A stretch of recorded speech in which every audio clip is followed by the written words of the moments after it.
আজকে তোমাদের সাথে একটা দারুণ বাটার রেসিপি শেয়ার করব। তোমরা যারা বাটা খেতে ভালোবাসো এটা একবার বানিয়ে দেখো, খুবই টেস্টি হয়। আর এটা হচ্ছে মৌচার বাটা। শুনে একটু অবাক লাগছে তো, আমারও ঠিক তাই লেগেছিল।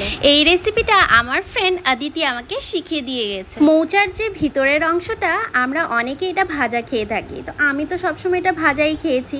তো ও আমাকে বললো যে এটা নাকি বাটাও খাওয়া যায়। তো দেখো, এটাকে একটু মাঝখানে কেটে আমি এটাকে ভালো করে সিদ্ধ করে নিয়েছি। এবার একটা মিক্সার গ্রাইন্ডারে টমেটো, কাঁচা লঙ্কা, পোস্ত আর কালো সর্ষে আর একটু আদা দিয়ে এটাকে ভালো করে গ্রাইন্ড করে নেব।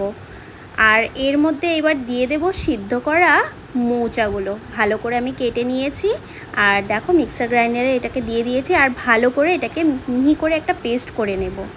এইবার প্যানের মধ্যে একটু সর্ষের তেল দিয়ে আর এর মধ্যে কালো জিরে ফোড়ন দিয়ে এবার যে মিশ্রণটা বানিয়েছিলাম সেটাকে ঢেলে দেব।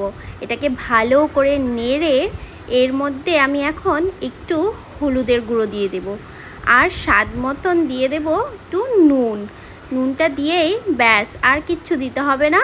ভালো করে এটাকে একটু কষাতে হবে। যখন দেখবে একটু টান টান হয়ে গেছে, একদম শুকিয়ে গেছে, এর মধ্যে দিয়ে দেবে কুচানো ধনে পাতা। ব্যাস, তৈরি হয়ে গেল আমাদের মৌচার বাটা। কি দারুণ লাগছে না দেখে? আমার তো দেখেই জিভে জল এসে পড়েছে।